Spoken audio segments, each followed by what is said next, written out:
안녕하십니까, 임마누엘 성도 여러분. 무더운 날씨가 계속되고 있습니다. 모두 다 건강 잃지 않도록 조심하셔야겠습니다. 자, 오늘은 우리의 신앙의 표준이 되는 성경에 대해서 나누는 시간입니다. 우리의 신앙은 우리가 믿고 싶은 것을 우리 마음대로 신앙하는 것이 아니라 성경에서 어떻게 어떤 방법으로 누구를 섬겨야 되는지 신앙해야 되는지 써있는 그 말씀을 따라서 믿는 신앙입니다. 우리의 신앙의 표준으로 삼고 있는 성경은 성경 자신이 직접 하나님의 말씀, 하나님의 영감, 하나님의 감동으로 쓰여진 책이라고 기록하고 있습니다.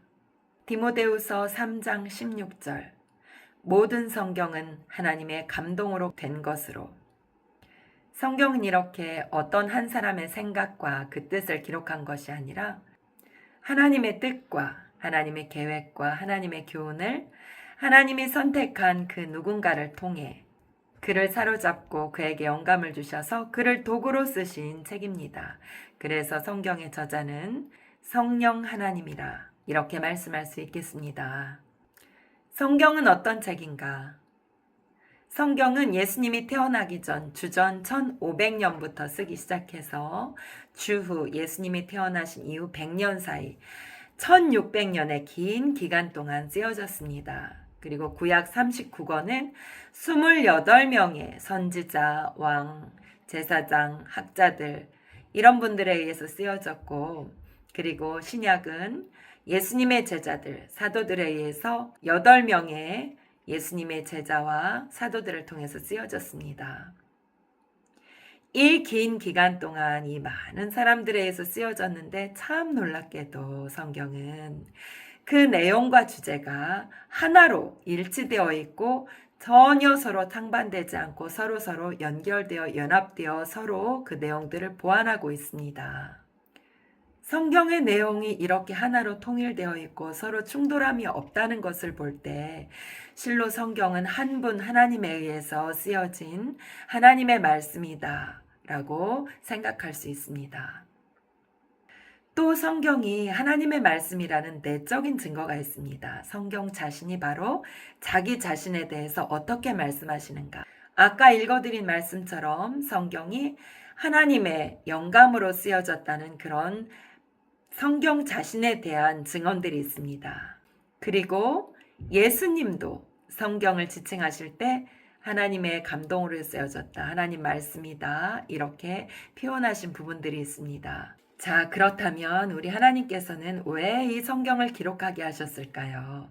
성경을 기록한 목적은 무엇일까요? 디모데후서 3장 15절 말씀. 성경은 능히 너로 하여금 그리스도 예수 안에 있는 믿음으로 말미암아 구원에 이르는 지혜가 있게 하느니라.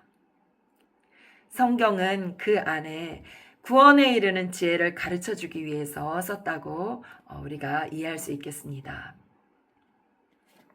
성경의 핵심 주제는 하나입니다. 구원에 이르는 길. 바로 예수님을 통한 대속으로 인해서 구원을 얻는다는 그 진리를 가르쳐주는 내용이라고 하겠습니다. 이것이 성경 전체의 그 수많은 내용들 하나가 오직 가르치고 있는 내용입니다. 예수님의 십자가를 통한 대속과 그 대속의 십자가로 말미암는 죄사함과 구원. 이것이 성경이 말하고 있는 핵심 내용입니다.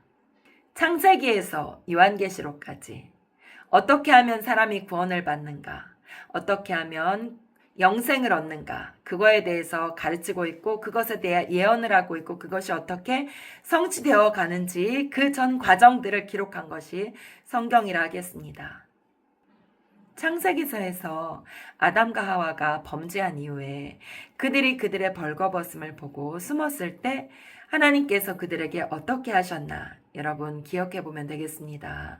사람들은 부끄러워서 부끄러움을 감추기 위해서 나뭇잎으로 치마를 만들어 엮어 입었다고 기록했는데 그것들 얼마나 오래 가겠습니까? 그들의 벗음을 하나님께서 보시고 그 다음에 뭘 하셨냐면 짐승을 잡아서 짐승의 가죽으로 그들의 수치를 가려주셨습니다. 그들의 죄와 허물을 가려주셨습니다. 짐승을 잡아 죽임으로 바로 예수님이 피 흘리심으로 사람들의 부끄러움과 죄와 수치가 해결된다는 것에 대한 예표를 하겠습니다. 그리고 하나님께서 인간에게 죄로 인한 많은 고난과 고통들을 말씀하시면서 이런 말씀을 또한 더하셨습니다. 여자의 후손이 올 것이고 그가 뱀의 머리를 밟을 것이라. 거짓말을 통해서 사람들에게 이 땅에 주신 권세를 탈취한 그 뱀이 가지고 있는 그 권세를 우리 예수님께서 머리를 밟는 것처럼 즉 밟을 것이라. 그리고 이길 것이라. 그런 거에 대한 예언으로부터 이제 성경이 시작되는 것입니다. 그렇게 예언이 시작이 되어서 마지막 요한계시록에 보면 최후의 승리가 나타나 있죠.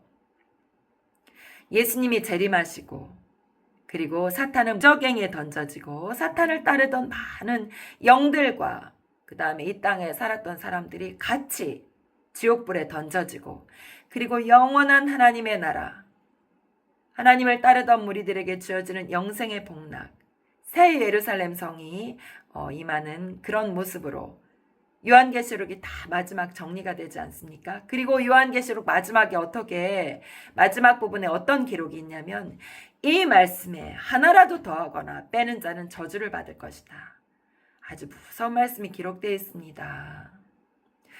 우리 사람으로서는 하나님의 뜻과 하나님의 은혜와 하나님의 구원 계획에 대해서 아무것도 알 수 없고 그 계획을 하심과 계획이 이루어지는 그 전 과정에 어떤 것도 손을 쓸 수가 없습니다. 그래서 우리가 할 수 있는 것은 그 주어진 말씀에 대한 경청, 순종, 믿음, 오직 사람이 할 수 있는 것은 이것뿐입니다. 그래서 하나님의 구원 계획에 대해서 말씀하신 이 성경에 대해서 하나라도 더하거나 빼거나 할 때 하나님께서 용서하지 않을 거라고 아주 엄하게 경고를 하고 계십니다. 우리가 흔히 이단들을 볼 때 똑같은 하나님을 믿는 것 같고 똑같이 예수님을 믿는 것 같지만 왜 그들은 하나님의 저주 앞에 놓여 있다고 우리가 생각하게 되냐면 바로 이 부분 때문에 그렇습니다.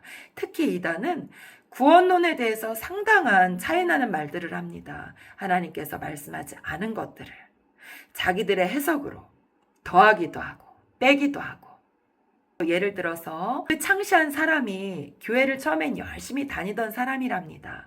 그런데 이 사람이 볼 때 그 지옥에 대한 교리가 너무 마음에 들지 않아요. 사랑의 하나님이 어떻게 이렇게 무지막지한 심판을 할 수 있지? 이게 너무 마음에 들지 않아요. 지옥이 존재하는 거에 대해서 너무 싫어요. 그래서 그 지옥에 대한 교리를 싹 빼버리고 자기 마음대로 이제 싹 교리를 새로 만들지 않습니까? 성경과 관계없는 그가 아무리 뛰어난 말을 하고 그가 아무리 미사여구를 써도 성경과 관계없는 교리들입니다. 따라서 그들의 교리를 통해서 하나님께 나아가 구원을 얻을 수는 없는 것이죠. 다른 이단 종파들도 마찬가지입니다. 우리가 신앙할 때는 반드시 성경에 기록된 것을 믿고 그리고 그 성경에 기록된 것을 따라 사는 믿음의 자세 바로 그런 사람들에게 구원의 길이 열린다. 우리가 꼭 이것을 명심해야 되겠습니다. 마지막으로 성경을 대하는 우리의 자세는 어떠해야 하나? 성경은 여러 문학 작품들의 형태를 가지고 기록이 되어 있습니다. 시로 쓰여진 것도 있고 역사서와 같은 기록도 있고 또 율법서 같이 쓰여진 부분도 있고 이야기체로 쓰여진 내용들도 있습니다. 각양각색의 문학의 형태 이런 문학적인 지혜도 하나님의 세계에 속한 것이고 하나님께로부터 나온 지혜이기 때문에 그 성경이 어떤 옷을 입고 있든지 어떤 형태로 쓰여 있는지 그거는 중요하지 않습니다. 그런 모든 것들이 결국 하나를 말하고 있습니다. 예수님을 통한 구원의 길. 자, 그래서 우리가 성경을 읽을 때는 어떤 마음으로 읽어야 하냐면 이 성경이 하나님의 말씀으로 쓰여진 1.1에게 흠도 티도 없는 무오한 성경 말씀이라는 것을 꼭 기억하면서 하나님의 말씀을 받는 자세로 겸손하게 읽어야겠습니다. 그 문장 하나하나, 구절 하나하나로 막 따지면서 비평하면서 읽을 때, 아, 이건 과학적으로 맞지 않아. 아, 이거 문법 구조가 이상해. 이런 식으로 비평적인 자세로 보는 그런 사람들이 간혹 있습니다. 무슨 유익이 있겠습니까? 그리고 성경은 과학과 동떨어진 신화야. 이렇게 말하는 사람이 있는데 실은 그렇지가 않죠. 창조과학회에 속해 있는 많은 과학자, 교수님들이 이 성경에 나와 있는 내용이 얼마나 과학적인지, 그 창조의 이야기가 얼마나 과학적인지 또 많은 증거들로 또 열심히 사역들 하고 있지 않습니까? 성경은 과학책은 아니지만, 그러나 이 성경에는 오류가 없다는 것 반드시 기억해야 되겠습니다.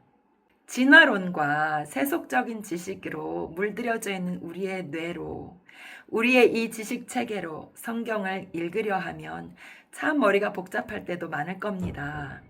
그러나 우리 안에 성령님이 임하셔서 그 성경을 쓰게 하신 성령 하나님께서 말씀을 읽을 때 깨달을 수 있도록 도와주실 겁니다. 그래서 성경을 읽을 때는 반드시 믿음으로 읽고, 또 읽기 전에 기도하고, 그 다음에 읽은 후에도 그 말씀대로 살아갈 수 있도록, 그 말씀이 우리의 삶에 적용될 수 있도록 또 기도해야 되겠습니다.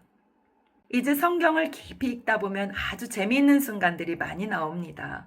어떤 걸 읽을 때는 정말 가슴이 뜨거워지고, 하나님이 이 말씀 통해서 나한테 말씀하시는 것 같아, 꼭 나한테 하는 말 같아, 막 이런 순간도 옵니다. 그리고 성경 말씀에 대해서 시편에서는 성경 말씀이 어찌나 단지 송이, 꿀송이 같다고 표현을 하기도 합니다. 막 이렇게 감동하면서 읽는, 너무너무 기쁨으로 말씀을 읽는 또 그런 순간도 옵니다. 그런 과정과 경험들을 다 겪으면서 이제 믿음이 더해지는 것이죠. 음식을 많이 잘 골고루 먹는 아이들이 건강하게 크는 것처럼 신앙생활도 성경을 가까이 하고 자꾸 성경을 읽어야 신앙이 성장합니다. 기도 열심히 하는 사람들 중에 말씀 안 읽는 사람이 있는데 위험합니다, 사실은.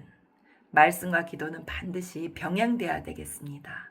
그래서 이 성경을 읽으면서 하나님의 뜻이 무엇인지, 하나님은 하나님 스스로를 섬길 때 우리가 어떤 자세로 어떻게 섬기길 원하시는지 꼭 성경을 상고하시면서 신앙생활을 해야 되겠습니다. 다음 시간에는 교회에 대해서 나누겠습니다.